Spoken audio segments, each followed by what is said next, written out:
Karena kalau berbisnis kan bukan seberapa besar untungnya, tapi kita juga harus memikirkan risk appetite kita sebesar apa. Nah, pada saat itu ya udah kita bisanya hanya dengan risk appetite 4 juta rupiah, kita mulai dengan 4 juta rupiah.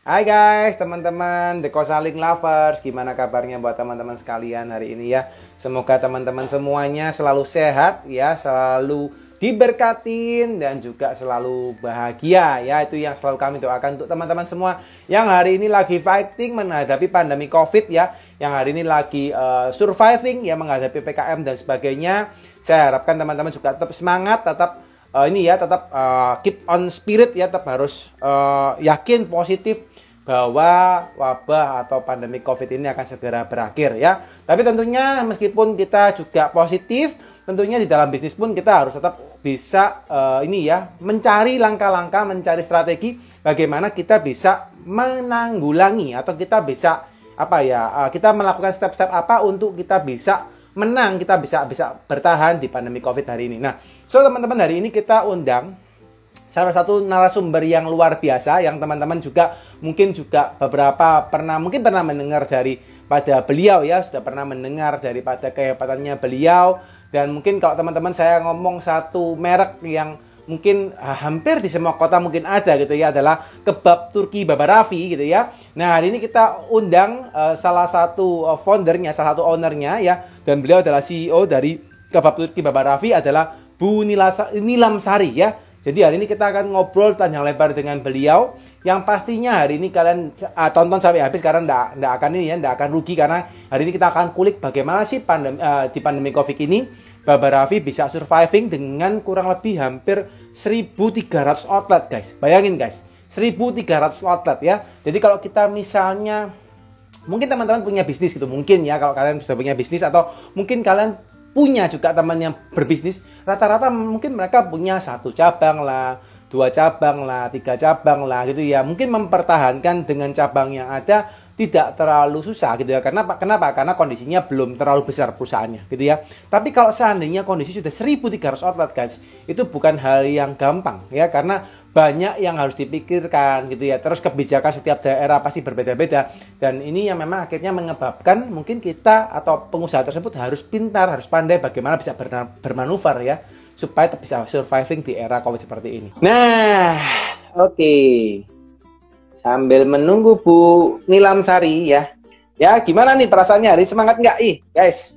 Ya, hari ini kalau saya sendiri sih hari ini semangat ya. Harus semangat terus ya. Kalau nggak semangat bisa berbahaya ya. Oke, ini saya undang lagi Bu Nilam Sari, semoga bisa lancar. Oke, saya sudah nggak sabar nih bertemu dengan Bu Nilam Sari nih. Hai Bu Nilam. Iya, selamat malam. Selamat malam Ibu. Ini tuh no worries, tidak apa Bu. Sorry, pakai laptop, tapi kan kalau laptop harus pakai Google Chrome. Udah bingung deh. Yes. iPad nggak bisa tidur, bisa berdiri. No worries Bu, no worries, nyantai aja.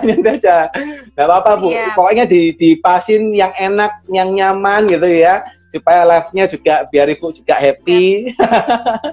Ini posisi sudah oke Bu, posisi sudah nice. Udah, gimana kabarnya Mas? Sehat? Baik Bu Nilam, baik, syukur sehat walafiat, syukur alhamdulillah nih. Bu Nilam gimana kabarnya?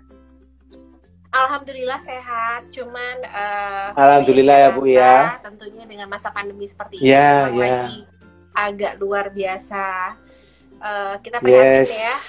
Kebetulan di kantor baru aja kita kemarin kehilangan salah satu partner bisnis. Partner di kantor kami kebetulan ada yang meninggal, baru aja kemarin dimakamkan. Jadi please turut berduka Ibu. Siap, sama-sama. Jadi please teman-teman, semoga semuanya selalu sehat, selalu baik gitu ya. Aduh, bener-bener deh. Yang penting sekarang mah kita sehat aja itu udah something ya, jaga kesehatan. Yes, benar Bu, benar. Sekarang ini harus yang pertama ini sehat ya Bu ya, pertama ya Bu ya. Benar. Yes. Ya ini memang anu ya Bu Nilam, Jakarta rada ini ya Bu ya, rada cukup tegang ya kondisinya ya. Kondisinya juga kalau saya lihat berita cukup besar juga yang kena. Ada 27 Mas kena. 27 orang. Iya. Jadi kantor tuh sekarang berarti di WFH-kan semua berarti Bu kondisinya Bu.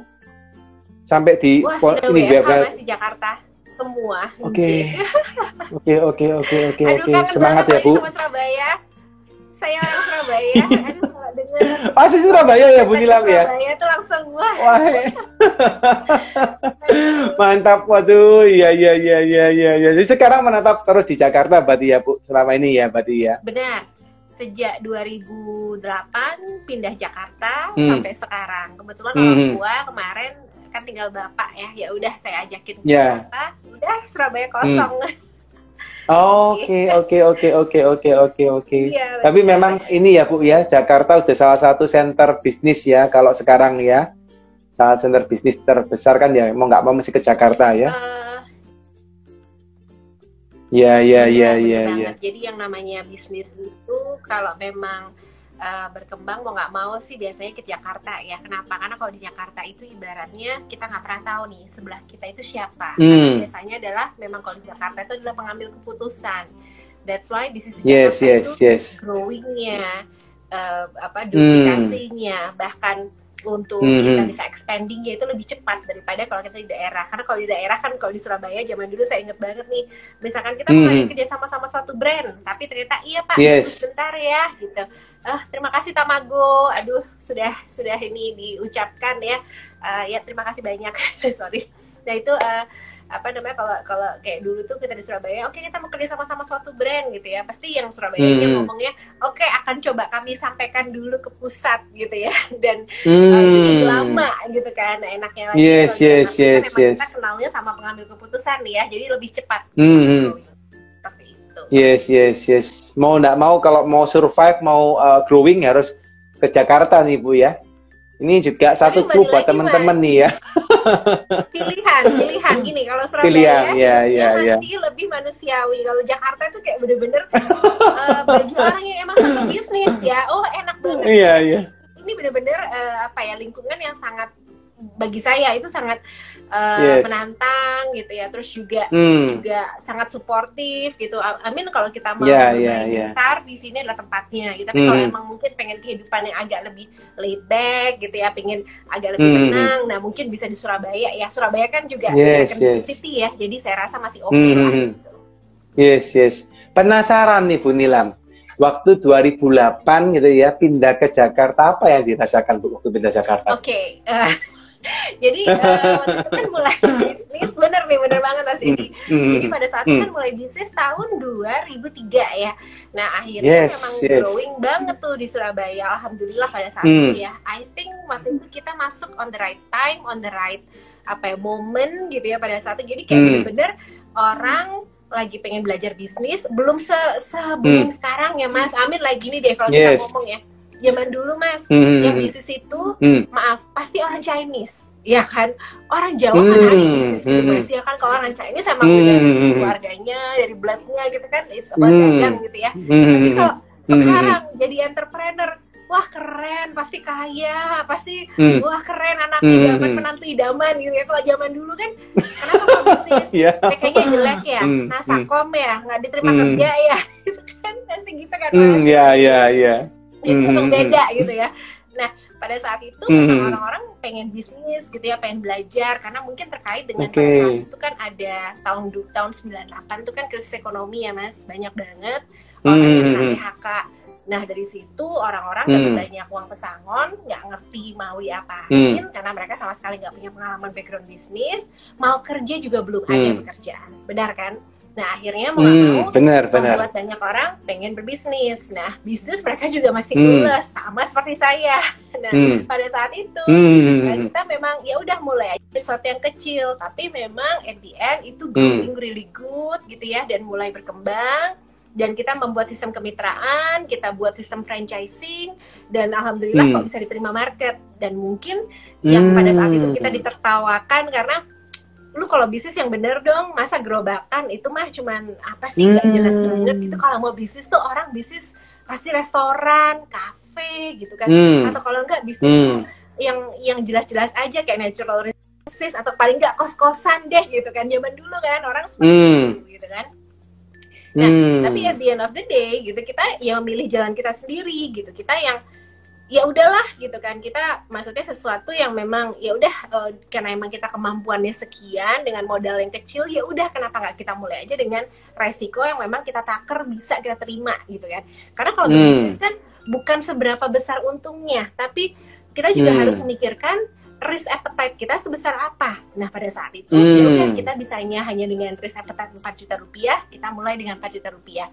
Nah alhamdulillah itu growing bagus, terus dari burger gitu ya, gerobakan pinggir jalan kaki 5 sampai kayak aduh apa sedih banget gitu ya, tapi sampai 1 gerobak, 2 gerobak, 3 gerobak hingga sampai kita punya 5 gerobak, kita tambahkan menu kebab, alhamdulillah. Kemudian kita go with kemitraan, kita belajar franchise, kita ikut asosiasi dan itu berkembang on the right time gitu ya. Dan akhirnya tahun 2007 tuh udah lumayan banget mas, kita tuh sudah yang gak cuma di Surabaya, kita mulai berkembang ke Malang, Kalimantan, Sulawesi, Sumatera gitu ya. Wow, keren. Tapi memang itulah ketika kita sudah berkembang di Surabaya, itu ada satu titik di mana memang akhirnya tuh kayak apa ya, semua tuh serba ketahan gitu ya, karena biasanya pengambil keputusan itu adalah dari Jakarta. Itu yang pertama. Dan yang kedua, kita ngerasanya kayak oke, we are ready with another challenge gitu, yang maksudnya lebih aduh, kita nggak pengen cuman besar hanya di kandang sendiri gitu ya, pada saat yang namanya anak masih muda mas gitu kan, pasti kan misalnya kayak oke, ayo apalagi gitu kan.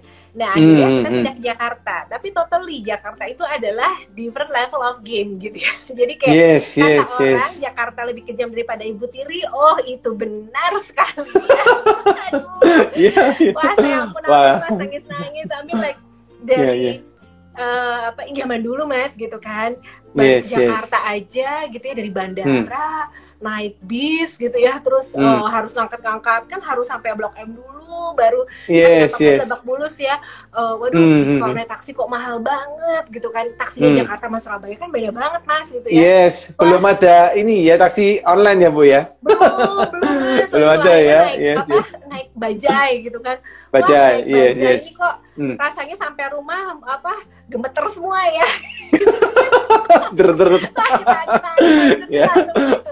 Mantap. Lihat bis tuh zaman dulu kayak gini.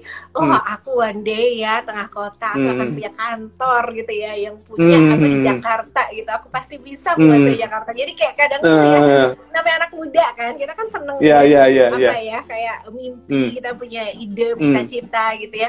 Tapi begitu sampai Jakarta, waduh gitu ya.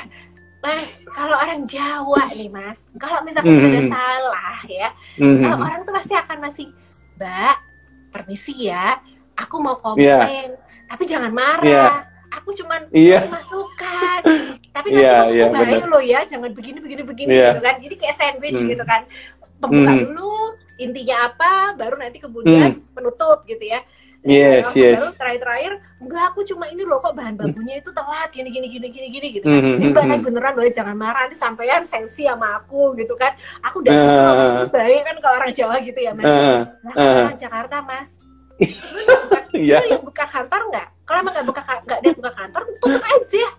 Kok buka kantor nggak jelas sih, namanya antar barang. Lu pikir gue nggak ada kerjaan apa? Barang datang jam segini, lu janji jam berapa? Kalau datang jam segini, dan itu yang ya Allah, Jakarta gitu ya. Iya. Orangnya straight to the point ya. Itu yang pertama. Terus yang kedua mas, ya Allah, ngurusin Jakarta itu kan perkembangannya cepet ya mas ya. Saya ingat banget dulu ketika mau buka kantor Jakarta, kita pikir oke lah santai. Sewa satu kantor, satu rumah, itu gede kan. Udah, pokoknya taruh semua di sana. Awal tuh cuma 2 orang. Mas, within 3 bulan itu cepet banget. Dan akhirnya setahun tuh kita sudah punya sewa 5 rumah mas. Itu 1 rumah untuk produksi, 1 rumah untuk operation, 1 rumah untuk apa. Tiap hari kita buka 1 outlet mas. Nah itu caranya gitu kan. Perkembangan biasa, timnya numpuk gak karu-karuan, karena orang terus, tapi at the same time kita belum siap dengan culture-nya gitu kan. Jadi kayak oke gitu kan. Nah itu something yang kita juga kayak Dan di Jakarta kan kita nggak kenal siapa-siapa ya. Saya yang jadi kayak, aduh koncoku yang Surabaya kabeh gitu gitu. Nah, dan itu yang kayak ngerasa, balik Surabaya gitu kan. Ya seperti itu sih. Nah akhirnya jadi memang ketika pindah ke Jakarta itu totally different level of game sih. Dan semua orang tuh kayak kerja terus ya, kejar-kejaran gitu. Karena emang tektokannya cepet gitu ya. Dan zaman dulu saya ngomong gini, bolak-balik ke diri saya sendiri, aja ngomel, kemarin carinya di Surabaya suwe gitu kan, saya dikasih Allah cepet kok, komplain aja gitu kan. Kamu dapat apa yang kamu doakan lah kok komplain gitu. Tapi cuma kayak, waduh gila ya, bener-bener yang maksudnya kalau di Jakarta tuh bener-bener apa kejar-kejaran gitu. Tapi I mean like butuh setahun ya untuk beradaptasi, terus akhirnya bisa mulai ada kenalan, ada ini, pelan-pelan kan otomatis kita ternyata belajar orang Jakarta cara kerjanya seperti ini, orang Jakarta tuh kalau doing business seperti ini, kalau ngomong to the point gitu, kalau ngomong jangan malah kesana kemari buat orang kesel gitu, langsung zet gitu, tapi tetap dengan apa gitu kayak gitu. Jadi emang ya takes time. Ya. Tadi sempat Bu Nilam kalau nggak salah nyatakan tadi sempat nangis juga ya Bu ya, dalam menghadapi momen itu ya Bu ya. Wah ya nggak nangis lagi Mas, bayangin ya usia 26 tahun pindah Jakarta. Pas sebelum pindah Jakarta, saya itu saking alhamdulillahnya pada saat itu bisnis tuh lagi oke banget ya. Saya tuh bisa, bukan maksudnya apa ya, you can imagine when business really good itu ya. Saya bisa beli 2 ruko, 1 rumah, 1 kos-kosan, 2 mobil cash Mas dalam 1 tahun. Gila nggak? Itu wow, 1 tahun.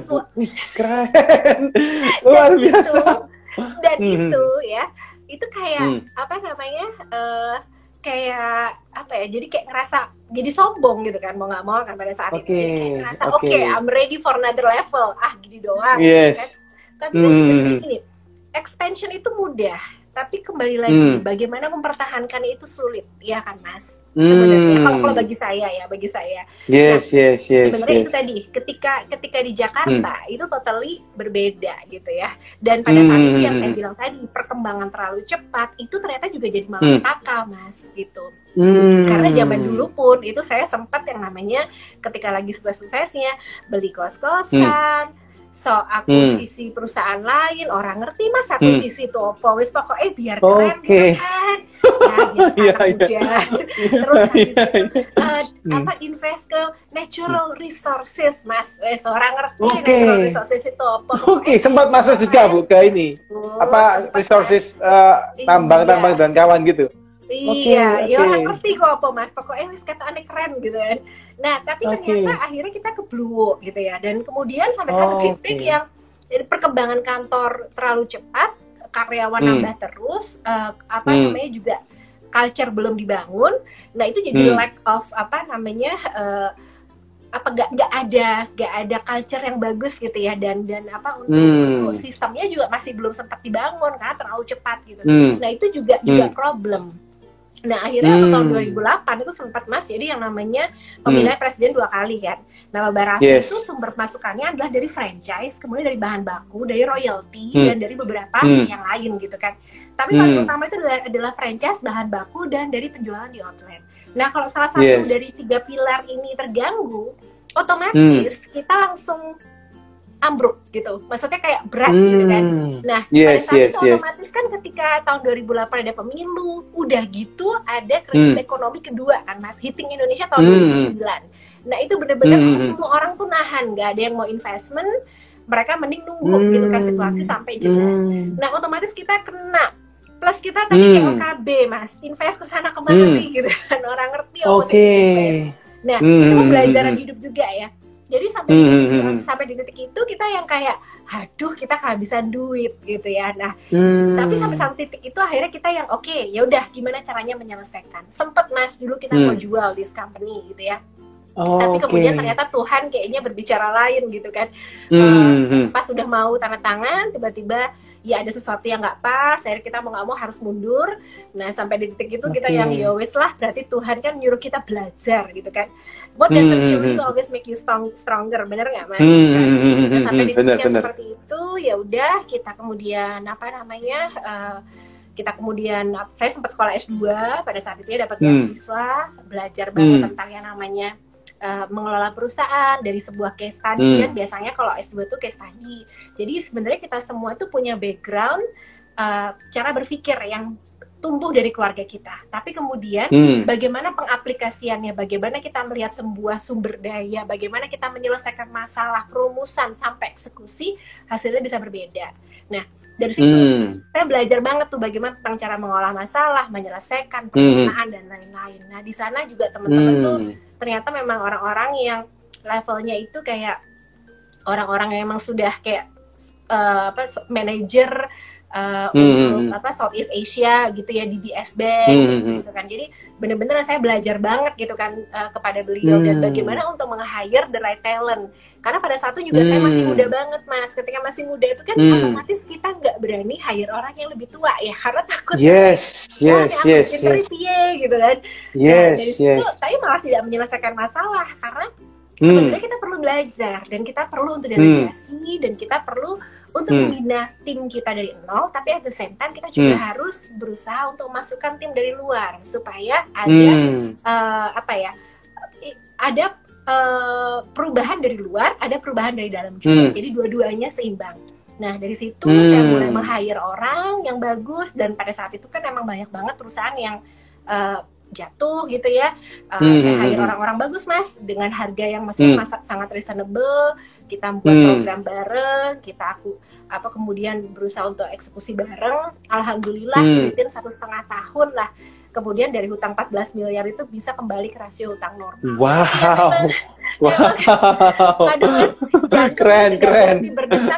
Cuma kayak, Masya Allah, udahlah. Yes. Mantap. 14 miliar setahun lunas ya, Bu ya. Mantap. 1,5 tahun. Luar biasa. 1,5 tahun ya.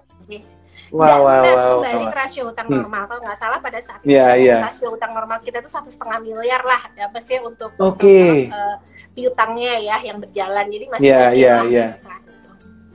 Yes. Wih, ini keren ya. Ini kalau saya dibukukan ini keren banget nih, Bu. Ya. Bu, menarik tadi, Bu. Kalau sempat ceritakan terkait dengan ini ya, siapa namanya, Bu Nilam ya, terkait dengan tadi membesar gitu ya. Tapi karena kondisi sumber daya nggak cukup, sumber daya nggak kuat, jadi karena masih baru gitu ya. Terus juga kondisi sistem juga belum kuat gitu ya, Bu ya. Terus tadi Bu sempat nyeletuk terkait dengan bagaimana bisa memilih the right talent untuk perusahaan yang Ibu bimbing. Itu bagaimana, Bu, ceritanya kok sampai akhirnya bisa berkembang ya? Karena kan perusahaannya growing terlalu cepat tapi orangnya belum bisa ngikutin gitu ya. Itu apa yang dilakukan waktu itu, Bu? Nah, ini yang lucu ya. Perusahaan gak berkembang pusing, perusahaan berkembang terlalu cepat pusing juga. Benar. Jadi dalam beberapa stage di perusahaan ketika kita berkembang itu ada stage yang memang sangat krusial. Nah, kalau kita nggak bisa melewati stage itu akan bisa jatuh perusahaannya. Nah, sama mungkin kalau kita menarik keadaan kita sekarang seperti corona, perusahaan dibutuhkan untuk bisa berubah secara cepat. Kalau misalkan kita dibutuhkan pivot ya kita perlu pivot. Kalau kita butuh restructure company kita perlu restructure gitu ya. Tergantung kebutuhan perusahaan seperti apa. Nah, pada saat itu saya melihat perusahaan ini sudah on the right on the right track, on the right timeline gitu ya. Maksudnya untuk berkembang. Cuman memang bagaimana bisa mempunyai orang-orang yang memang ibaratnya orang di sekeliling saya nih, yang manajer di sekeliling saya butuh manajer yang canggih, yang bagus, yang memang bisa mengimbangi apa yang kita mau. Bahkan kalau perlu manajer saya harus lebih pintar daripada saya, ya kan Pak? Kenapa? Karena kalau otomatis saya bisa belajar dan bisa mempergunakan keahlian mereka, network mereka. Jadi dari tadi yang saya pikir saya justru takut dengan orang yang lebih pintar, saya justru harus mencari yang memang sudah punya pengalaman dan network yang lebih luas. Atau paling tidak saya bisa cari network di luar, saya lempar jadi sesuatu. Saya cari network di luar, saya lempar jadi solusi gitu ya. Nah, atau jadi barang atau jadi deal gitu kan. Nah, memang takes time banget jujur. Nah, mungkin bedanya saya dengan yang lain adalah memang saya orangnya lebih bebel kali ya gitu. Bapak saya udah ngomong kowe iki teko cilik ancane ora ono wedine gitu loh. Maksudnya kayak wong bebel gitu. Daerah Surabaya ini sih anak ya, Bu ya. Surabaya Pak, susah. Boneknya betul ya Bu ya? Betul Mas Rizky ya. Dan akhirnya sampai di titik yang pada saat itu tuh kayak ya udah kadang ketipu ya udah.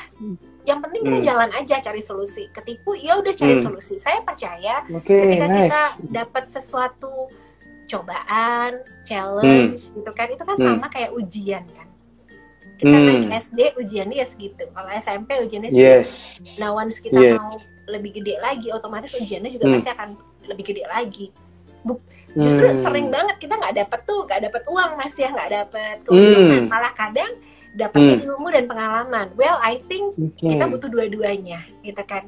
Karena memang doa saya adalah zaman dulu jadikan saya perempuan yang lebih kuat. Habis gitu saya gini, ya Allah kayaknya saya salah doa ya. Jangan jadikan saya lebih kuat ya Allah, jadikan saya lebih kaya dan makmur. Habis makmur, ya Allah aku lebih gendut ya. Oh, oke, ya Allah jadikan saya cantik. Mungkin kayak gitu ya. Aduh, doa itu harus spesifik kok ya. Nah, tapi memang ketika pada saat itu tahun 2008, 2009 banyak banget perusahaan yang lagi kolaps. Nah, dari saya belajar di S2, saya kan teman-teman saya itu bukan pengusaha. Padahal selama ini kan saya kenalnya adalah teman-teman pengusaha ya. Pengusaha, benar. Saya kenal dengan teman-teman yang bekerja dan mereka adalah level-level yang sudah senior ke atas gitu ya, yang manajer, director gitu kan. Saya ngerasa kok enak banget ya ngomong sama mereka gitu loh. Kayak ibaratnya gini Mas, kita nggak pakai HP BB apa tuh BlackBerry yang dikit-dikit panas harus dibuka gitu ya. Atau aplikasinya nggak banyak, berarti itu kan kemampuan mereka untuk menyelesaikan sesuatu ya, paling itu aja. Beda dong sama HP sekarang, walaupun nggak iPhone tapi apa juga udah canggih gitu kan, resolusinya udah gede, ada flash charge gitu kan dan lain-lain gitu ya. Jadi saya mikir, oh iya juga ya, yang namanya orang nih kalau makin pinter, makin punya pengalaman, wah berarti juga akan bisa membantu kita untuk bisa menyambungkan dari gap apa yang saya nggak bisa menjadi sesuatu yang memang tujuan saya, goalsnya ke sana. Nah dari sana akhirnya saya mulai belajar, oke, gimana sih caranya gitu. Saya sampai tanya, kamu gimana sih kok bisa direkrut sama perusahaan ini, kok bisa direkrut sama perusahaan ini gitu kan. Oh mereka menawarkannya begini, ada kayak misalkan car ownership program, terus ada misalkan bonus, saya belajar banget ya, terus bagaimana skema penggajian dan lain-lain juga sampai target dan cara kerja mereka. Nah itu yang justru banyak saya olah gitu kan. Tapi kemudian ketika saya mulai meng-hire orang, dan pada saat itu memang lagi ekonominya kan lagi jelek banget ya, 2008-2009 banyak banget perusahaan yang ditutup. Nah banyak banget tenaga kerja yang luar biasa, kayak contohnya dulu saya punya manajer tuh ya, itu luar biasa dari India. Jadi dia orang Indonesia, membuka kantor di India karena ditutup, otomatis kan balik ke Indonesia.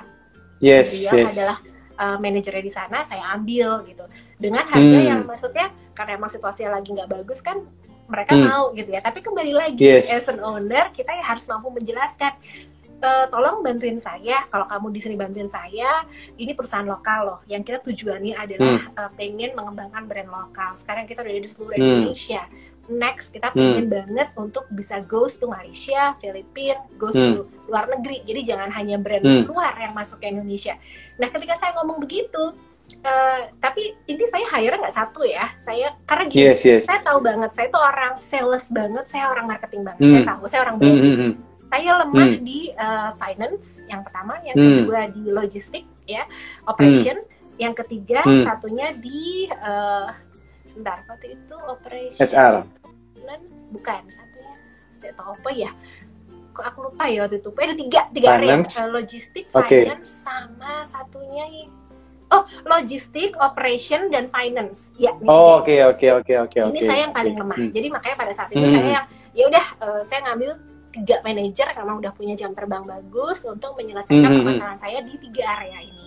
Yang saya sama sekali udah nggak ngerti harus diapain dan pusing gitu ya.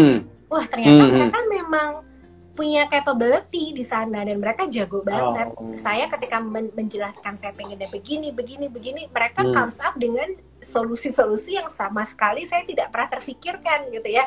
Dan tentunya mereka kerja very fast, very efficient. Tapi tentunya memang cost-nya jauh lebih tinggi Mas. Dan itu deg-degan loh, kayak duh bisa bayar gak ya? Duh iki wes utangnya akeh di restructure gitu ya. Iki so bayar apa ora? Saya kasih challenge juga ke mereka. kita punya sumber daya seperti ini ya. Kita punya challenge seperti ini gitu kan. Kita punya utang nih 14 miliar. Mereka cuma yang buka datar aja. Oh 14 miliar Bu, oke siap gitu. Ya udah, mereka akhirnya menyatukan lagi tim gitu kan. Ya mungkin kalau di perusahaan yang lebih ini kan lebih gede ya gitu. Iya. Mereka buat rencana kerja gitu ya. Mereka buat plan kerja, target. Mereka bahkan mengajukan untuk perubahan culture. Jadi kayak culture-nya harus begini Bu, ini harus begini, harus begini, harus begini, pelaporan harus begini. Itu kan bagus banget ya, something yang saya pikir itu nggak akan pernah bisa dilakukan sebelumnya. Dan mereka yang ngawal langsung gitu ya. Saya ngawasin, tapi tentunya tektokannya banyak banget Mas, tektokannya karena ya mereka kan juga masih baru. Saya juga waktu itu kan situasi juga lagi genting dan kritis ya, jadi benar-benar harus ngawal tiap hari gitu ya. Dan sampai di titik itu ya alhamdulillah everything, maksudnya bukan berarti smooth banget ya, tapi pelan-pelan bisa mulai selesai.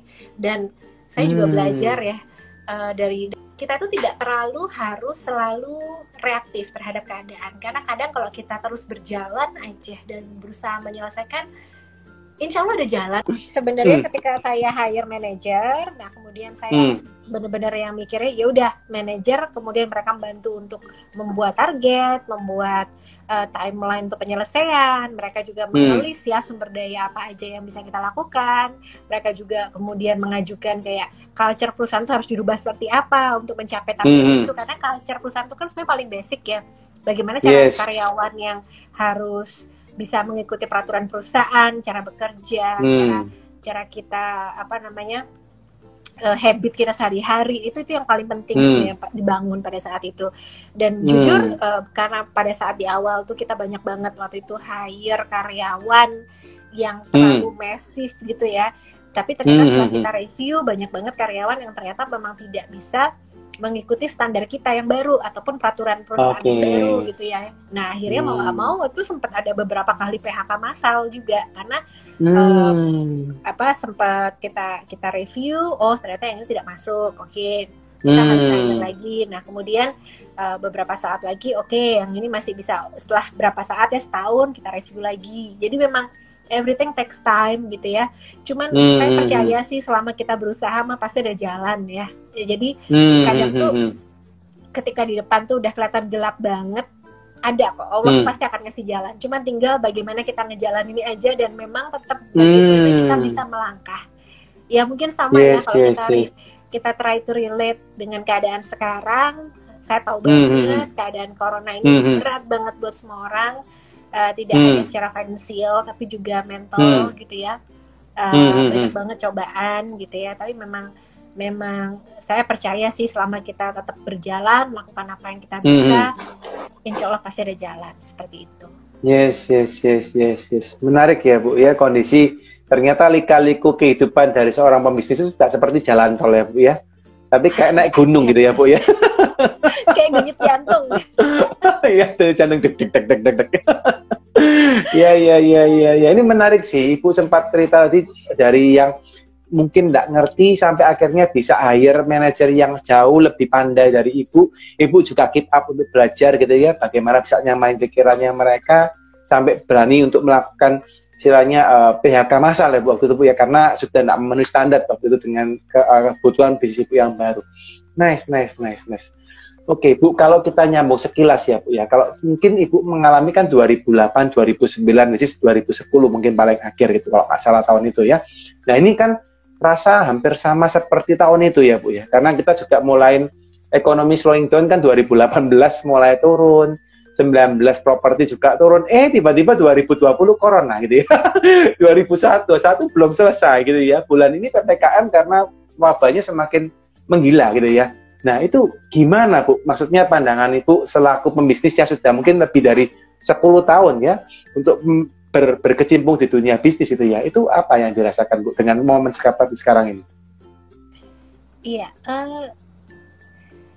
yang pasti berbisnis tuh nggak ada patokannya, nggak ada SOP-nya, nggak ada panduannya. Cuman yang saya belajar dari 17 tahun pengalaman saya di bidang bisnis adalah jadi pengusaha itu kita harus agile, terus fleksibel, bisa beradaptasi gitu ya, dan dan memang mau berubah untuk mendengarkan orang masukan ataupun inovasi. Kelihatannya simple, tapi berubah itu loro kabeh, Mas. Temenan loro kabeh. Ora iso turu kepikiran iki utang piye gitu ya. Iki karyawan sesuatu apa gitu kan. Tapi kita perlu banget untuk berubah itu bukan merupakan sebuah pilihan, itu sudah merupakan suatu keharusan. Apalagi zaman sekarang ya Mas, nggak bisa lagi kita berbisnis dengan cara konvensional. Mau nggak mau emang kita harus menyerap teknologi apa yang ada, kita harus selalu selangkah di depan. Tapi kembali lagi, teknologi tidak hanya untuk diikuti, tapi bagaimana kita punya strategi untuk terus bisa menjadi yang paling efektif untuk mengaplikasikannya. Begitu kan? Nggak ada yang namanya teknologi ini tuh zaman sekarang oke, tapi bisa lagi 6 bulan ke depan itu sudah nggak oke, Mas. Nah kita sekarang tuh terlalu banyak platform multi channel ya, harus cepat berubah. Ya. Nah kembali lagi, gimana caranya saya bisa bertahan sampai sekarang? To be honest, beberapa kali Mas, yang namanya bisnis mana ada sih Mas yang mulus, nggak ada Mas. Orang nek jarine wong ceritane, akhirnya saya sukses. For now. Yes. Ketokane sekarang ya Bu ya. Sing dulune waktu berdarah-darahnya nggak ketokan ya Bu ya. Nah, iya kan seperti itu. Iya. Kembali lagi for so many times in my life gitu ya, banyak banget Mas cerita naik turun. Salah satunya ketika saya jualan burger, tiba-tiba ada brand masuk ke Surabaya. Waktu itu sempat tutup Mas, gitu kan. Terus akhirnya mau nggak mau kita justru dapat kebab itu karena kita berusaha mencari pembaharuan. Nah, relate kan. Jadi sebenarnya dibalik suatu cerita gitu ya. Ketika kita mau terus belajar berinovasi, kita bisa mendapat suatu keuntungan. Tapi mendapatkan suatu keuntungan itu juga nggak mudah loh. Nggak ujuk-ujuk kebab terus bisa diaplikasikan Mas, ora. Kebab itu orang memiliki apa toh Mbak? Lumpia apa? Sama pia toh Mbak gitu kan. Sampean kok dodolan ini lapo? Mana ada orang makan kebab, orang tuh makan nasi penyet, ayam goreng gitu kan. Nasi goreng Mbak, rolasi udah lapo mangan kebab 16.000 larang-larang gitu aja dulu. Mas, gitu. Tapi kita harus percaya dan kita harus memang mengaplikasikan itu dengan segala cara. Kalau ditanya, Mbak budget marketingnya berapa sih? Orang ono budget marketing, sing ono untungnya piro dilebokke kabeh malah minus-minus nek iso ditomboki ngono mbok nganggo apa gitu kan. Lah bener tambah bisnis kan gimana dulu ya. Boro-boro kita ngomong untung, boro-boro kita ngomong budget, sing ono ya kabeh dilebokke gitu kan. Tapi itu pun masih iya kalau balik, kalau enggak gitu kan. Bagaimana kita memang punya cara pintar apa dan bagaimana kita mengaplikasikan dan seberapa lihai kita untuk bisa meyakinkan orang di sekitar kita, kan sebenarnya itu esensi dari semuanya. Dan sama Mas, tahun 2015 ini kalau mungkin orang banyak tahu ya, saya juga divorce 2017. Saya juga harus membagi kantornya jadi 2 gitu ya. Wah, ini bukan divorce yang baik, divorce-nya sangat nasty. Kita ribut di bareskrim, di polisi dan lain-lain. Dan pada saat yang sama, my mom got leukemia. You can imagine Mas, satu sisi kehilangan ibu, satu sisi kehilangan ibu gitu kan. Wah, itu udah berantakan. Nah, karena kita juga nasty kan akhirnya jadi berantakan ya. Pasti namanya sesuatu yang negatif itu kan auranya jadi ke kantor juga pada saat itu nggak gede, nggak sampai 14 miliar, 7 miliar, tapi bener-bener nggak ada uang pada saat itu, dan saya pun juga mentally udah kalah duluan. Nah itu juga salah satu bagaimana kita kemudian harus bisa beradaptasi gitu ya dengan keadaan. Nggak segala sesuatu tuh indah seperti yang kita mau, kadang Tuhan tuh ngasih sesuatu untuk menunjukkan sesuatu. Gitu. Nah akhirnya itu kelar di tahun 2019 saya kebetulan ketemu investor baru di Babarafi. Jadi sekarang saya lebih ke posisi brand ambassador gitu Mas. Jadi tapi memang sekarang saya tidak terjun langsung ya untuk sebagai CEO Mas. Saya lebih ke brand ambassador dan komisaris, lebih networking aja. Tapi 2019 itu pun sebenarnya saya udah mencium nih bau-bau yang namanya bukan corona ya, tapi mencium bau-bau pelemahan ekonomi. Karena pada saat 2019 kita banyak banget buka outlet, tapi saya bilang ke anak-anak kantor, coba deh dilihat laporan keuangan, kok laporan keuangan ini makin lama margin kita makin kegerus ya, gitu kan. Dan kita coba dibandingin dengan tahun lalu, kita buka tahun ini lebih banyak loh outletnya. Tapi kenapa kok margin kita kegerus? Persentasenya secara persentase. Akhirnya anak ngomong, oh iya Bu, ini kan kita buat begini gitu kan. Loh, beda dong kalau investasi ya dihitungnya investasi, masuknya ke investasi bukan ke margin totally beda ini. Iya Bu, tapi kan kita juga ada bayar sewa tempat makin mahal, biaya karyawan makin mahal, biaya operation makin mahal.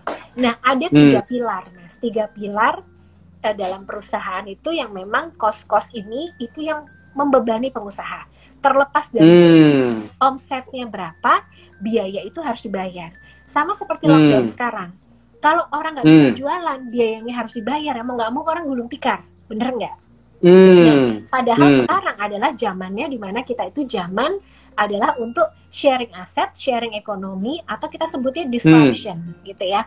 Nah, sama dengan Gojek yang perusahaan transportasi terbesar, tapi dia tidak punya aset gitu ya, mobil atau motor gitu kan, tapi menggunakan mitranya. Nah, akhirnya kita mulai move tuh yang namanya kita sebut dengan cloud kitchen, ghost kitchen, atau virtual kitchen.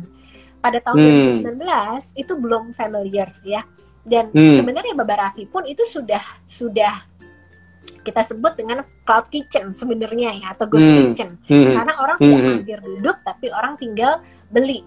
Cuman akhirnya waktu itu sempat ketemu Pak Teten, Menteri Koperasi gitu ya. Dan akhirnya ngobrol sama beliau, karena saya suka dengan pemberdayaan perempuan gitu ya. Saya penyintas dari kekerasan di ranah domestik, Mas. Jadi saya tahu banget rasanya jadi perempuan tuh mengalami seperti itu seperti apa, mentally, physically kita tuh benar-benar hancur.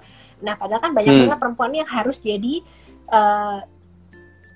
tiang di rumah tangga untuk mencarikan nafkah gitu kan untuk anaknya. Akhirnya kita coba untuk lempar ide ghost kitchen.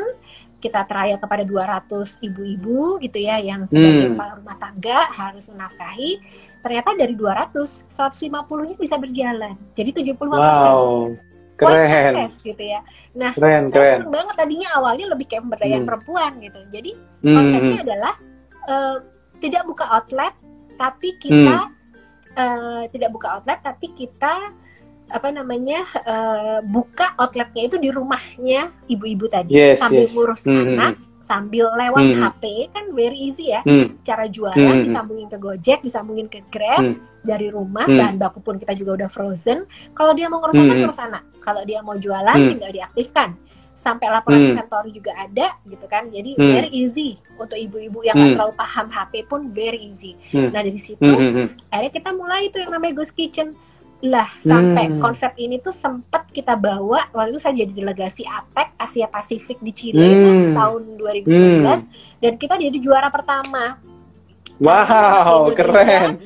Kita ya lawan negara-negara lain, tapi memang karena kita memang infrastrukturnya itu sudah berjalan, sudah ada kan, ada Gojek, ada motor, ada dan cuacanya juga memungkinkan gitu ya. Jadi mereka surprise, wah Asia maju banget ya. Jangan salah, sekarang yang maju Asia gitu kan. Iya. Yang cukup surprising, bulan Maret tiba-tiba lockdown karena ada corona. Kita akhirnya nego ke Gojek, ke Grab, kita minta dipindah toko-toko kita yang tidak bisa buka ke rumah franchise kita, dan alhamdulillah di antara yang lain harus tutup, kita tetap bisa berjualan. Kembali lagi Mas, kalau dibilang beruntung, yora beruntung loh Mas. Karena sebenarnya kita melihat suatu kesempatan ditambah dengan kesiapan dan kitanya mau berubah ya. Saya rasa itulah yang disebut dengan keberuntungan ya, seperti itu. Yes. Nice. Ini satu cerita yang very interesting ya, Bu Nilam ya. Jadi istilahnya kalau saya melihat ceritanya Bu Nilam itu selalu ada ketika di posisi permasalahan gitu, ketika di posisi ada masalah, itu Bu Nilam selalu punya atau selalu melakukan something akhirnya bisa reborn gitu ya. Jadi yang aslinya kelihatannya slowing down malah balik lagi gitu ya. Keren. very inspiring sih. Mas ora ketokane rebound tapi sing ngejalani nangis-nangis so Mas. Oh iya, ngono ya Bu ya. Ya. Senang. Tapi kalau sudah dilewati, nah kita bisa ketawa ya Mas. Tapi waduh, ya. Wah, adem panas Mas, minum paracetamol nggak ngefek Mas. Ini kalau yang baru minum Avigan ya Bu ya? Iya, kalau corona ya. Nah, Bu Nilam, ini mungkin juga buat teman-teman Ibu. Ini kan kondisi kalau gini kan, apalagi PPKM ya Bu ya. Kalau Ibu sempat cerita di awal Corona 2020 ya, bulan Maret ya. Terus lockdown, ya kita nggak lockdown, waktu sudah mulai tutup juga. Hampir sama posisinya, hampir sama seperti sekarang gitu ya. Tutup, akhirnya Ibu merubah dari yang franchise di luar masuk ke dalam gitu ya. Nah sekarang ini kan juga posisi sama ya Bu. Kalau tak lihat bukan sama tapi ada kemiripan gitu ya, di mana kondisinya juga orang-orang yang masih belum selesai, belum ibaratnya berdarah-darahnya, mereka juga masih barusan selesai, masih barusan kembali gitu ya, masih ya bisa surviving gitu ya. Terus akhirnya di lockdown lagi, bukan di lockdown, di PPKM lagi, ini darurat gitu ya, sampai 20 Juli dan kabarnya gitu ya, tadi saya sempat baru baca, bakal diperpanjang sampai 17 Agustus Bu gitu ya. Jadi ini bisa, which is hampir 1,5 bulan, mall mungkin tidak buka lagi gitu ya. Terus perusahaan-perusahaan yang toko-toko kecil yang di pinggir-pinggir juga disuruh tutup oleh Satpol PP lah, atau mungkin Satgas. Nah, apa Bu yang mungkin perlu, atau apa yang bisa dilakukan ya kira-kira bagi pengusaha-pengusaha seperti ini dari mungkin pandangannya Bu Nilam nih Bu? Kalau yang pertama, dan itu sudah absolut tidak bisa ditawar lagi, adalah go to online, ya. Karena memang sekarang bisnis dan ke depan itu arahnya ke online. Yang sekarang selalu mencoba untuk bersembunyi dengan kata-kata, aduh aku nggak ngerti, aku gaptek gitu ya. Harus ngerti, harus mau berubah, harus mau mempelajari, ya. Ya bisnis itu tidak hanya masalah operation, tidak hanya masalah production, tidak hanya masalah marketing, tidak hanya masalah branding, tidak hanya masalah finansial, tapi IT itu sama pentingnya, atau bahkan sekarang memegang 50% dari bagaimana kita akan mengambil keputusan cara kita untuk berbisnis ke depannya. You don't have to be involved directly ya, tapi at least you understand, trying to know how the business works into online gitu ya. Sekarang lebih ke sana. Saya juga nggak ngerti kok cara buat landing page gimana, tapi saya tahu orang yang bisa buatin. Pesen buat landing page, pasang iklan lewat HP, efektivitasnya cuma segini. Ternyata ada cara tools ya khusus untuk pasang iklan yang memang dia satu kayak halaman gitu ya, panjang dan rumit dan detail. Saya nggak tahu caranya, ya udah saya minta orang untuk menjalankannya untuk saya. Trial and error. Saya berusaha mengerti. Trial minggu ini pasang iklan ini kok nggak efektif, kok masih segini. Coba kalau kita rubah iklannya begini gimana? Kalau coba kita gini gimana? Ikutin terus prosesnya, gitu ya. Mau nggak mau kita harus masuk ke semua platform online. Salah satu contohnya kalau makanan ada Shopee Eat, belum masuk ya kayaknya ya, kayak Surabaya, tapi kalau di Jakarta sudah ada Traveloka juga gitu kan, Deals. Jadi memang kita mau nggak mau harus ikut gitu ya. Tapi kembali lagi bukan hanya sekedar ikut, sekedar posting kemudian terus diapain gitu kan, nggak begitu. But trying to make it works, itu yang berat, itu yang susah ya kan. Karena kalau cuma hanya posting semua orang bisa gitu ya. Tapi how to make it into new channel dari bagaimana kita mendistribusikan produk kita, itu yang PR, yang berat banget ya. Dan saya rasa yang kedua, memang sekarang adalah zamannya disruption mas gitu ya. Investasi kalau perlu kita kecilkan, cost-nya pun juga kita reduce. Kalau mungkin saya kurang ngerti bisnis yang lain ya, tapi kalau bisnis makanan ya dengan cara masuk ke ghost kitchen. Ada yang namanya di Jakarta itu ya Box & Co, Fasos, terus ada yang namanya Ayam Ambiar. Itu adalah satu company ya yang memang dia udah menerapkan ghost kitchen. Tidak ada lagi outletnya di mana, tokonya nggak ada, tapi memang ada tersebar di mana-mana, titik-titik poin penting di mana-mana. Bahkan ada juga namanya Aca, coba deh cek di Jakarta ya. Itu yang namanya makanan India, very booming. Aca yes. Itu dia ghost kitchen. Jadi emang bisnis sekarang sudah berubah. Jangan sampai kita spending di tempat yang salah. Kita buat outlet yang megah, pinggir jalan gitu ya. Udah magrong-magrong, tapi ternyata duitnya udah habis itu duluan, nggak ada amunisi untuk datangin orangnya atau orang untuk beli atau gojeknya, nggak ada yang kesana. Nah saat sekarang semuanya leads itu datang dari online, pasang iklan, bukan lagi flyer. Dan ingat, informasi itu udah sangat padat ya, jadi kita harus bisa menembak market kita yang mana. Nah, mungkin teman-teman bisa belajar lagi yang namanya funneling. Ya kelihatannya simple gitu ya. Bagaimana kita bangun awareness, bagaimana kita bangun branding, customer journey-nya sampai mereka untuk memilih, untuk membeli gitu ya. Tapi at the end of the day, ini tuh teori tuh ada alasannya gitu ya. Kenapa kita harus melakukan itu juga gitu ya. Dan semua langkah-langkahnya harus dilakukan dan membuat customer-nya terbawa hingga sampai ke end user gitu, untuk bagaimana keputusan supaya mereka mau beli. Nah, itu semua harus dilalui. Nggak ada yang namanya sekarang buka outlet berharap orang datang. Ini sudah bukan zamannya, bukan era 90-an, bukan era 2000-an ya. Sekarang adalah kalau mau customer datang harus pasang iklan, harus ada awareness-nya, harus ada co-branding. Ya, nah co-branding bagi saya juga penting Mas, gitu ya. Karena sekarang hari gini everything is all about co-branding. Co-branding maksudnya gimana? Kita punya peluru, mau nembak sesuatu. Lah kalau peluru kita terbatas, susah kan? Tapi kalau kita co-branding, misalkan nih, oke, Baba Raffi lagi kita mau kerjasama sama waktu itu Sang Pisang gitu ya. Ya udah, pakai bilangnya Baba Raffi, pakai pisangnya Sang Pisang, kita buat menu bareng, kita naikin di media. Wah, kita buat menu bareng. Satu peluru untuk dua marketnya Sang Pisang yang milenial, marketnya Baba Raffi yang lebih mature. Kita gabungin dapat semuanya. Untuk certain period it's okay gitu ya. Dan inovasi juga ya. Hari ini bukan lagi inovasi tuh, oh outletnya harus tampak cantik, oh bungkusnya harus tampak keren, oh menunya apa, no. Ya, inovasinya sudah harus sampai ke bagaimana pembiayaan. Misalkan begini, kalau Barafi kita kan go-nya with franchise ya Mas. Kalau dulu orang misalkan mau ngambil franchise Barafi nggak punya duit, lewat bank, bener nggak? Nah sekarang dari marketplace yo bisa biayai loh Mas. Marketplace membiayai cicilan 12 bulan 0% Mas.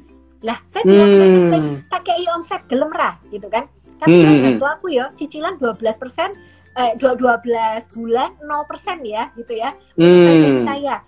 Oh gitu Mbak. Ya wes coba tak hitungin. Nah, setelah masuk udah bisa. Jadi sudah nggak pakai bank lagi, kita udah pakai yang namanya marketplace. Nah, ini kan masalah bagaimana kita sebenarnya membuka channel-channel baru ya untuk orang itu supaya bisa masuk ke bisnis kita gitu ya. Nah, bahkan sekarang ada yang namanya crowdfunding Mas. Nggak cuma marketplace. Orang punya uang 1.100.000 aja bisa masuk. Misalkan nih Baba Raffi lagi buka nih investasinya, iso Mas, 1 juta iso, ya kan? Karena miliknya berame-rame. Nah, pelajarilah hal baru di luar sana. Kalau buka yang namanya akun Instagram itu jangan cuman yang lambe turahnya aja gitu ya. Kita belajar, kan? Lambe turah aku Mas, karena pasang biasanya untuk end user aku pasangnya ke lambe turah. Untuk perusahaan saya satunya ada namanya Let's Go Chicken ya, itu saya pasangnya lambe turah.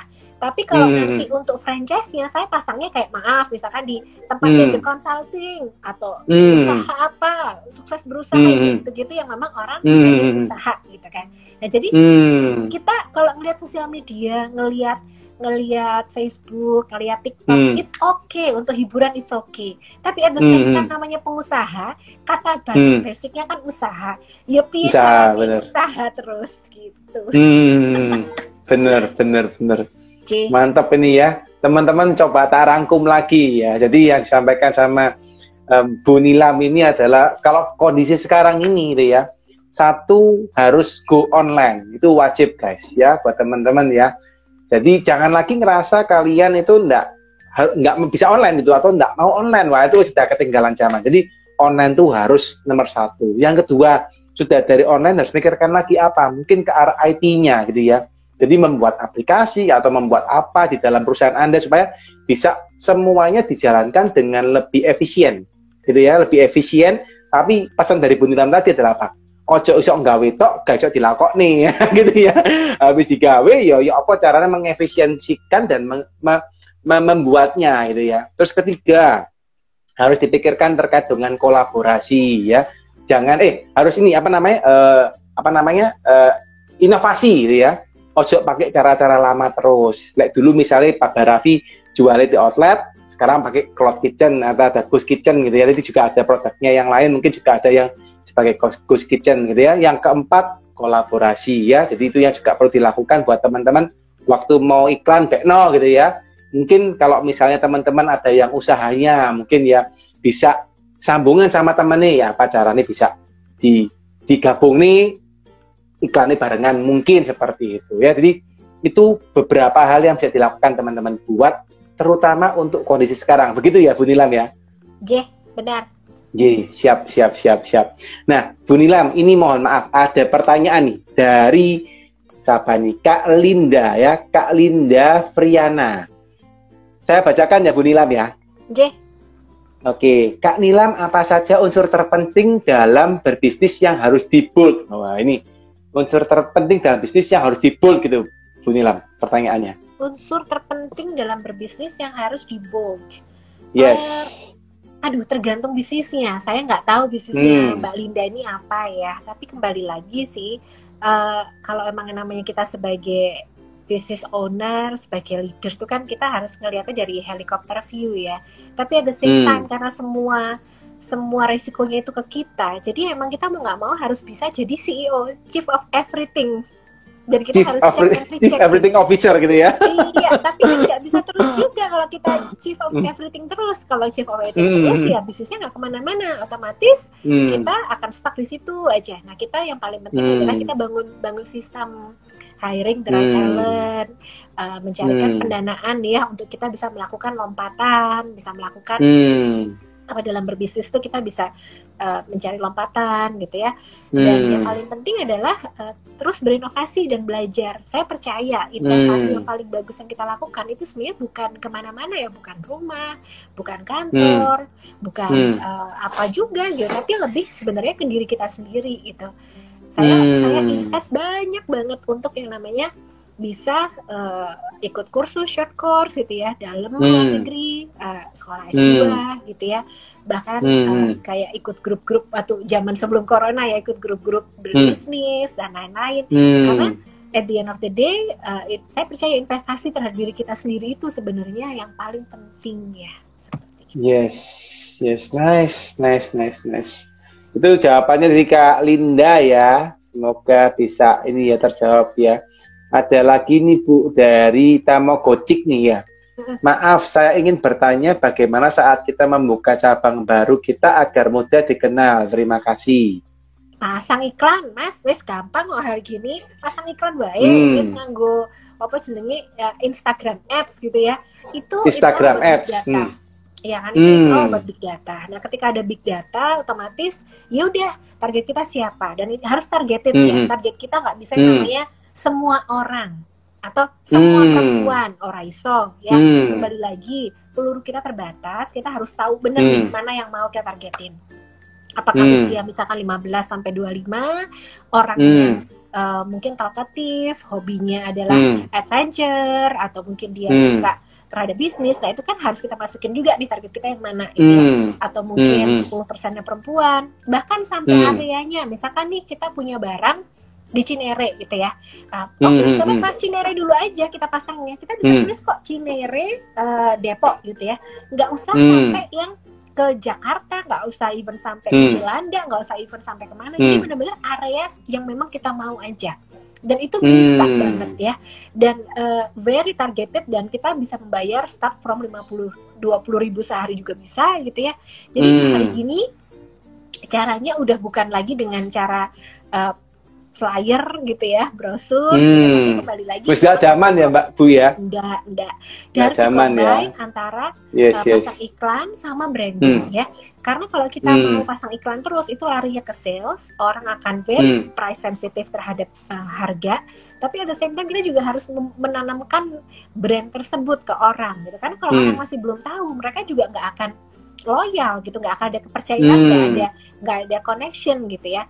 Nah, bagaimana sih the journey untuk sebuah brand tuh bisa membuat orang tuh ngerasa brand ini tuh aku banget. Nah, itu kan susah ya Mas gitu. Jadi memang semua harus dijalanin, dan kalau kembali lagi kayak saya bilang tadi, pertanyaannya budgetnya berapa Mbak? Kalau bagi saya, namanya kita lagi mau naikin brand, orang no budgetnya Mas.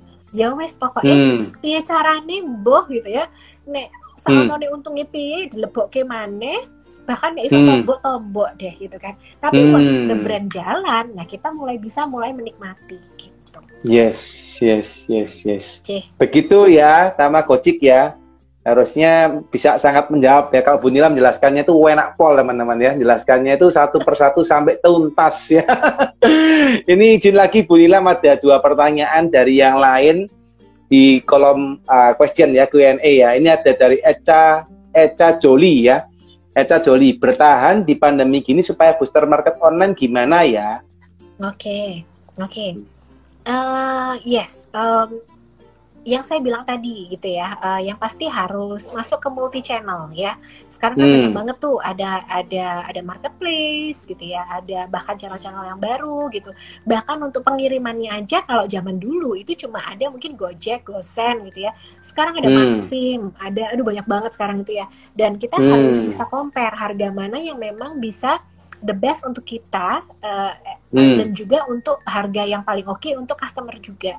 Dan mungkin kalau Anda sekarang bermain di market frozen food, ada juga namanya Paxel.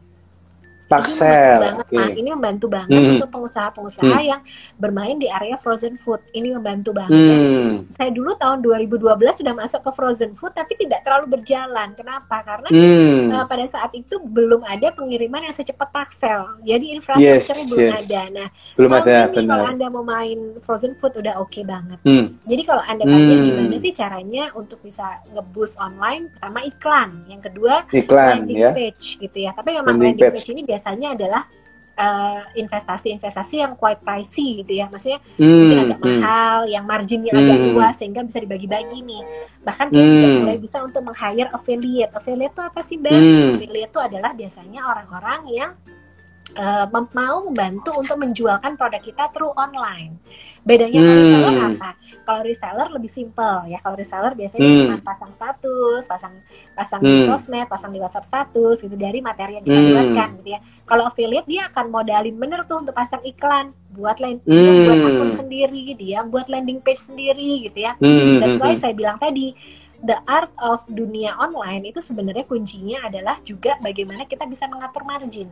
Marginnya harus cukup luas, tapi at the same time orang juga merasa aku beli barang ini worth it gitu kan, karena rasanya ini oke dengan harga segini. Nah itu kan challenge juga ya, tapi ya caranya barang supaya tetap oke dari segi harga. Saya nggak bilang murah ya, tapi kemudian marginnya juga masih oke. Nah margin ini tadi yang akhirnya akan menjadi area kita untuk bisa bermain maksudnya kita bagi ke affiliate, bagi ke reseller, bagi ke distributor gitu kan. Bahkan kalau franchise kita bisa bagi ke franchisee, bagi ke master franchise gitu kan. Nah kemudian PR-nya juga adalah standarisasi ya. Standarisasi ini penting banget karena emang Indonesia ini kan negara berpulau-pulau. Pengiriman dan keawetan makanan itu juga merupakan PR. Jadi kalau emang kita sudah bisa melewati itu semua gitu ya, saya rasa insya Allah sih bisa ya Mbak, bisa berjalan. Ya tadi pokoknya wes ngeliatin aja multi channel, dimasukin dan trying to make it works gitu ya. Cara itu sebenarnya yang basic aja kok Mbak, nggak usah yang harus wow dan fenomenal gitu, enggak gitu. Tapi kadang kalau sesuatu hal tuh udah kita pilih, oke deh aku misalkan nih mau masuk misalkan ya ke Shopee aja sama Tokopedia gitu.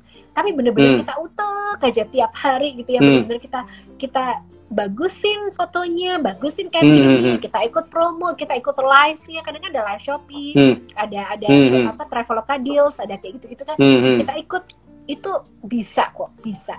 Cuman memang PR-nya telaten, wes itu aja. Telaten PR-nya. Gak ada jalan instan menuju Roma, jalan instan.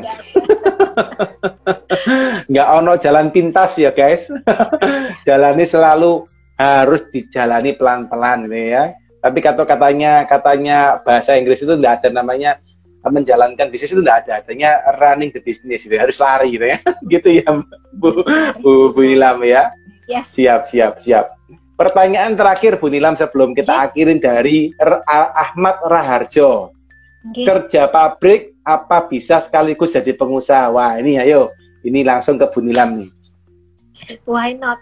Why not?